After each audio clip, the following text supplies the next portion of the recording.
Progress पे जैसा कि हम रीजनिंग पढ़ रहे थे, रीजनिंग में हमारा चल रहा था शब्दों का तार्किक क्रम। इसका फर्स्ट टाइप हमने कल पढ़ लिया था।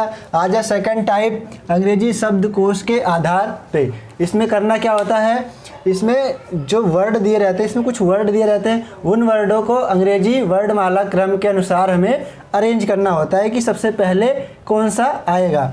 तो देखते हैं। वीडियो शुरू करने से पहले अगर आपने चैनल को सब्सक्राइब नहीं किया है तो चैनल को सब्सक्राइब कर लीजिए और उसके बगल में बने हुए बेल आइकन को भी प्रेस कर लीजिए, जिससे कि मैं कोई सी भी वीडियो डालूं आपको तुरंत नोटिफिकेशन आ जाए। तो वीडियो शुरू करते हैं। अंग्रेजी वर्णमाला या शब्दकोश के अनुसार व्यवस्थित करना। ठीक है, इसमें क्या होता है, जैसे क्वेश्चन है, नीचे दिए गए शब्दों के विकल्पों में कौन सा विकल्प शब्दकोश के अनुसार है। इसमें 4 से 5 या कभी कभी 6 वर्ड होते हैं। इन वर्डों को हमें ये ऐसे अरेंज करना होता है कि सबसे पहले कौन सा आएगा, यानी कि ये देखा जाता है कि इसमें सबसे पहले ABCD का कौन सा अक्षर सबसे पहले मिल रहा है। तो देखते हैं, जैसे पहला है हेयर, दूसरा है हीना, तीसरा है हारमोनियम, चौथा है होस्ट। इसको अगर हम देखें ध्यान से तो सब में एच ही दिख रहा है। तो H के बाद क्या है, A आता है और A एक यहाँ दिख रहा है। A के बाद इसमें R है और इसमें I है, तो I पहले आता है, R बाद में आता है, इसलिए सबसे पहले क्या आएगा, हेयर आएगा। हेयर के बाद फिर एक दूसरा वाला आएगा हारमोनियम। हारमोनियम के बाद अब इनमें से देखेंगे, इसमें H है, इसमें भी H है और इसमें E है, इसमें O है। तो E पहले आता है, HEENA हीना, और उसके बाद है HOST होस्ट। अब ये अरेंज हो गया। इसको देखेंगे कि कौन से ऑप्शन में हमें मिल रहा है। सबसे पहले हमें क्या मिला, हेयर। हेयर कौन से नंबर पे है, फर्स्ट। फिर हारमोनियम कौन से नंबर पे है, थर्ड। और हीना कौन से नंबर पे है, सेकंड। और होस्ट कौन से नंबर पे है, फोर्थ। ये कैसे देखा हमने, इसका मतलब सबसे पहले आएगा हेयर, फिर आएगा हारमोनियम, उसके बाद आएगा हीना, सबसे लास्ट में आएगा होस्ट।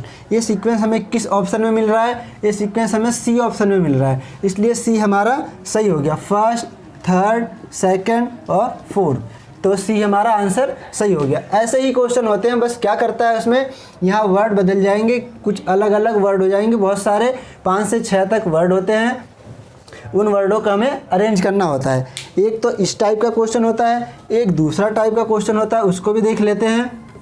दूसरा टाइप क्या है, जैसे कभी कभी ऐसा क्वेश्चन आ जाता है, ये उसमें आया हुआ है दिल्ली पुलिस में, यदि शब्दों को जिस क्रम में वे शब्दकोश में आते हैं उन्हें उसके उल्टे क्रम में व्यवस्थित किया जाए तो तीसरे स्थान पे कौन सा शब्द आएगा। ठीक है, उसमें क्या था, सिंपल अरेंज करना था। अब इसमें क्या है, अरेंज करना है एक बार, फिर उसको उल्टे क्रम में लिखना है, फिर तीसरा क्रम ढूंढना है। तो लिखते हैं, देखते हैं। इसमें क्या है, सबसे पहले ऑक्यूलिस्ट, ओडियम, ओडियस और ओडेयम। इसमें भी O है, सब में O दिख रहा है, सब में O है। O के बाद क्या है, इसमें C है और यहाँ D है, यहाँ भी D है और यहाँ R है। तो हमें D और C में से देखना है सबसे पहले कौन सा आएगा। तो सबसे पहले आएगा ऑक्यूलिस्ट, ऑक्यूलिस्ट। इसके बाद आएगा, इनमें से देखेंगे कौन सा पहले आता है, OD दोनों में दिख रहा है। इसके बाद I तक तो सेम ही है, उसके बाद U है और O है। तो कौन सा सबसे पहले आता है, O, ODIOUS, ओडियस। फिर आया ओडियम, ODIUM, ओडियम।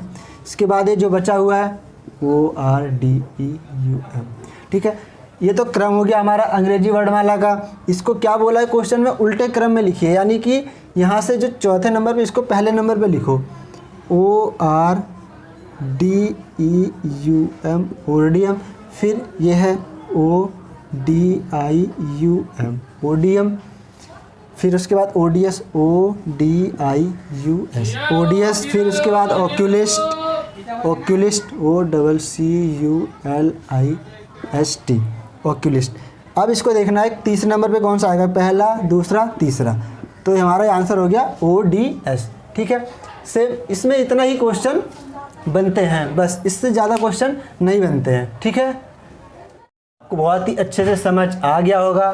तो 2 क्वेश्चन और देख लेते हैं जिससे आपको पूरी अच्छी तरीके से क्लियर हो जाएगा। तो दोनों क्वेश्चन आपको स्क्रीन पे दिखेंगे, जिसमें पहला क्वेश्चन दिख रहा होगा आपको स्क्रीन पे, दिए गए शब्दों के विकल्पों में कौन सा विकल्प शब्दकोश के क्रम के अनुसार है। जिसमें पहला दिख रहा होगा नेक्रोलॉजी, दूसरा दिख रहा होगा नेक्रोमेंसी, तीसरा दिख रहा होगा नेक्रोपोलिस और चौथा दिख रहा होगा नेक्रोफीलिया। पहला क्या है? नेक्रोलॉजी, नेक्रोमेंसी, नेक्रोपोलिस और नेक्रोफीलिया। इनको क्या करना है? इनको भी अंग्रेजी वर्णमाला क्रम के अनुसार अरेंज करना है। तो देखते हैं इसमें क्या क्या है। NECR, NECR, NECR, इतने तो सारे में हैं। NECRO, NECRO, NECRO। तो यहाँ से तो कुछ नहीं है। इसके बाद देखेंगे हम, इसके बाद इसमें दिख रहा है L और इसमें दिख रहा है M। तो L पहले आता है, इसलिए क्या हो जाएगा? ये नेक्रोलॉजी पहले आ जाएगा। इसके बाद आएगा नेक्रोमेंसी। अब नेक्रोमेंसी के बाद इन दोनों का हो गया। इसके बाद इसको देखेंगे, इसमें आ रहा है P, यहाँ P तक सेम है, P तक। फिर इसके बाद क्या है? O है और इसमें H है।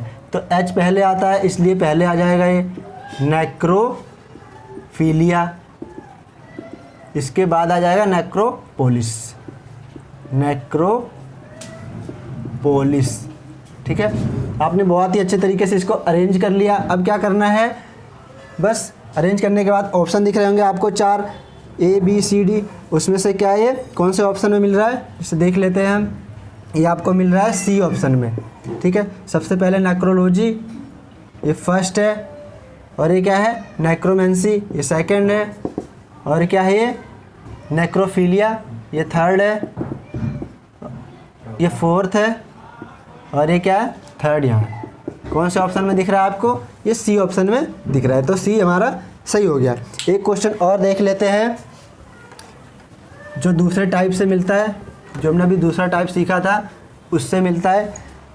दिख रहा होगा आपको स्क्रीन पे लास्ट क्वेश्चन, निम्न में से कौन सा शब्द शब्दकोश के क्रमानुसार चौथे स्थान पर आएगा। इसमें A में दिख रहा होगा आपको मेरिटोरियस,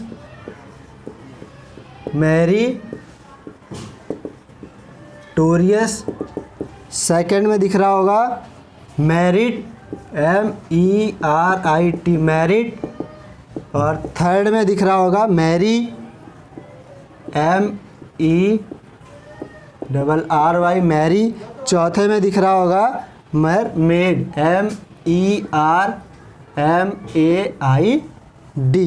ठीक है, इसको भी सेम हमें अरेंज करना है। अरेंज करने के बाद क्या है, इसमें बताना है शब्दकोश के क्रमानुसार चौथे स्थान पे कौन सा आएगा। तो सबसे पहले तो हम इसको अरेंज कर देते हैं। MERI, MER। तो MERI दोनों में सेम दिख रहा है। RI के बाद T है, तो सबसे पहले आ जाएगा मेरिट, क्योंकि ये तो लेटर ही ख़त्म हो गया, मेरिट। इसके बाद आ जाएगा ये MERITORIOUS, मेरिटोरियस। इन दोनों का हो गया। इसके बाद फिर इसमें देखेंगे MERR, यानी यहाँ तो R है और यहाँ क्या है? M पहले आता है, MERMAID। लास्ट में आ जाएगा मैरी। क्या पूछा है? शब्दकोश के अनुसार चौथे स्थान पे कौन सा आएगा? चौथे स्थान पे आएगा मैरी। तो आपने चारों क्वेश्चन बहुत ही अच्छे तरीके से समझ लिए होंगे। बस इससे बाहर कोई सा क्वेश्चन नहीं होता, बहुत ही आसान होते हैं। बस इनको क्या करना होता है? अरेंज करना होता है शब्दकोश के आधार पे। ठीक है, बहुत ही ध्यान से अरेंज करना होता है। आपने बहुत ही अच्छे तरीके से इसको सीख लिया है, तो आपको अच्छे समझ आ गया है तो चैनल को सब्सक्राइब करें और वीडियो को ज़्यादा से ज़्यादा शेयर करें और लोगों तक इस वीडियो को पहुंचाएं। और रीजनिंग को अगर अच्छे से पढ़ना है विद चैप्टर वाइज ऐसे ही, तो आप चैनल को सब्सक्राइब करें। तो वीडियो देखने के लिए आपका बहुत बहुत धन्यवाद। Thank you.